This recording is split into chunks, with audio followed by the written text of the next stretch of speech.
Hi guys and welcome. So today I'm going to show you the simplest way we prepare our homemade scones, and as you can see the video is already playing, so we're going to get into it. So the first thing that we did, we actually added flour. Of course, this is the first ingredient that we can see there. Now I call this a traditional way of preparing scones because we rarely measure it, because you already know the measurements. The next thing, as you can see there, we add salt to your preference. These ones are now the dry ingredients, you add them together. The next thing we can see there, that one is sugar.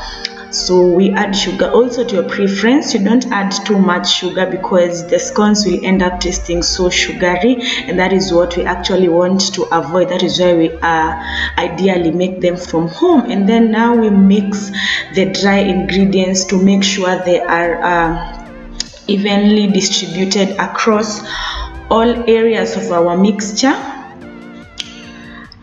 The next thing that we are going to do, we are going to break our eggs. Now I can advise to break the eggs from a separate plate because the eggs might be burned, so we just mix the wet ingredients, that is water. Now you can see that water is kind of whitish. That is what a mixture of water and yeast, warm water and yeast, which had stayed for about 1 hour before we could mix there. So that is very, very important. Make sure that you mix your warm water with the yeast first of all, and then you put it for 1 hour, and do not put it in a warm place.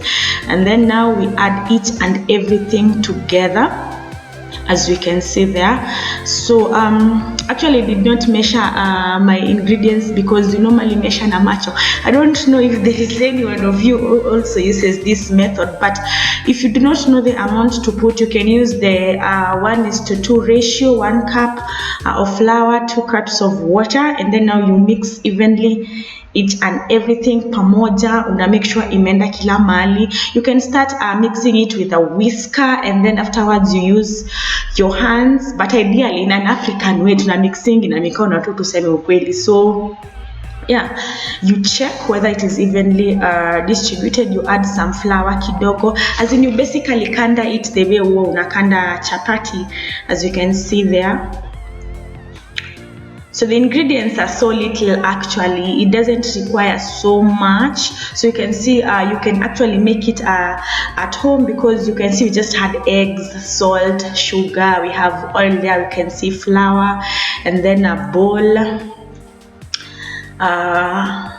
Welcome to my channel, in case I did not say it at first. My name is Mudoni Chamwile, and I'm so glad that you could make time for me. Please consider hitting that subscribe button so that you will get more of my videos each and every time that I upload. So yeah, by this stage you continue mixing the mixture now. You remove any that might have been stuck on the whisker, and then now it's time to get your hands. Now this is the most important part. To make sure you mix very, very, very well and properly, because if you don't need the dough,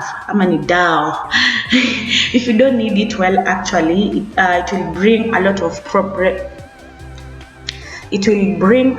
problems when you want to put it in the oven. So you can see we're just checking whether the amount of flour is enough for our dough, and you mix properly. Please take your time. At least you can mix it for like 5 to 8 minutes. You just mix it and you need it. Unaikanda vizuri kabisa. So unaona tunakanda tukiangalia, is it mixed well? Unaguzaguza unaona imeingia yote vizuri. It's not supposed to be hard, it's not supposed to be too soft.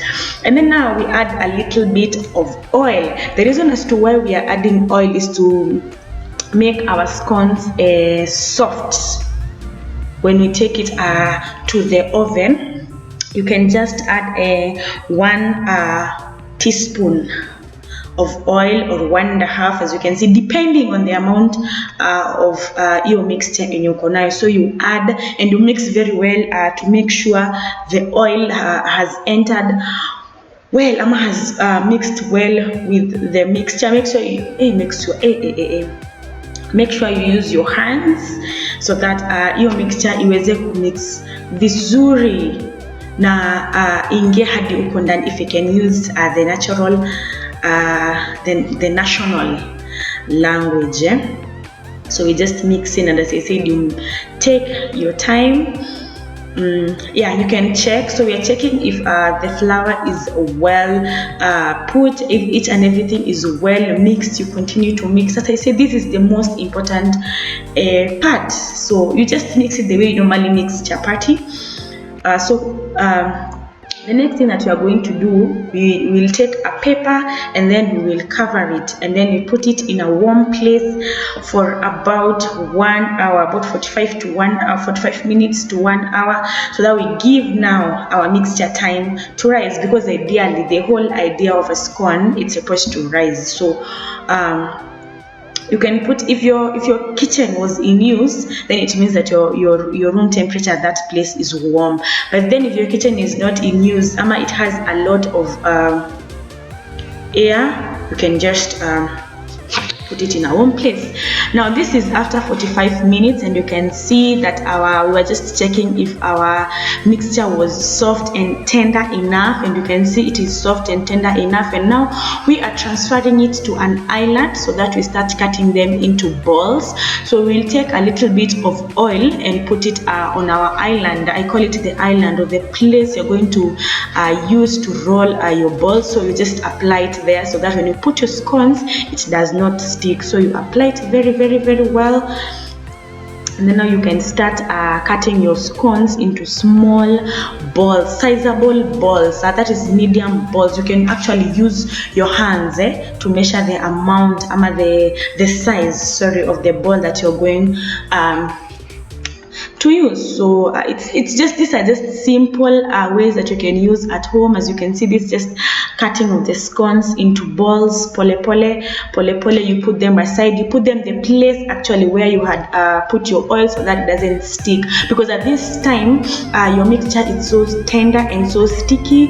Now these are the balls that we have here. You can see, you can use your hands to measure the size of the ball, and then you put it in a pan. Now this pan, you can see it is very, very oily, and the reason as to why it is oily is because I had applied some Blue Band there, so that when I put my pan in the oven, the scones do not stick. So you make sure you apply Blue Band. Okay, there are some people who opt for oil, but I'm not really advising or advocating for oil, because these are things that you're going to eat later. So when you put oil there, it really doesn't seem you just use Blue Band to put there. And you can see this is also an ingredient that you can easily get. So you can see we are using that island and the size of our hand the palm, to roll the scones into sizable sizes, which you can now put. Now you can see all the scones are here and they are well arranged. This is the final product, that is after kuziroll, and you're using your hand to roll them like that island place. You see, it's so easy now. So this is how they will look. The next thing we do, we put water on our oven. This is hot water, it is not warm, it is hot water. And the reason as to why we put hot water there is to make sure that oven is warm. There are others who choose to preheat the oven, but for me, we choose to go with it. Now, after we have 30 to 45 minutes of putting our scones there, you can see there's a very, very huge difference between these scones and the ones that we had earlier. The reason as to why they have risen actually is because of the hot water. Now, as I said earlier, there are people who may prefer to use or to preheat the oven first, but for me, I think using warm water is quite good, because when you can preheat and then you overheat the oven, the moment you're putting the scones, they burn without quiver. So you just remove the hot water now that it has served its purpose, and you want to set the oven. Now you set the oven to medium heat and you leave it for 15 minutes. Now you can see we're just setting the oven medium heat and you leave it for 15 minutes. Much of the heat that is in the oven will make the scones to cook, to turn brown, and this is the final product. I mean, just look at this. This is homemade scones. I feel like hata nizanza biashara ya kuuza scones, but you see, this is so easy. It is homemade. Now you just put, and the most important thing is to regulate the amount of heat and to make sure you put the right amount of ingredients, and this is how it will turn out. So I hope you have enjoyed. Please consider subscribing, like, share, comment on what you feel about my videos, and until we meet again, thank you so much as I leave you to go and enjoy my scones. Oh, please remember to leave the scones for some moments so that it cools down before you eat it.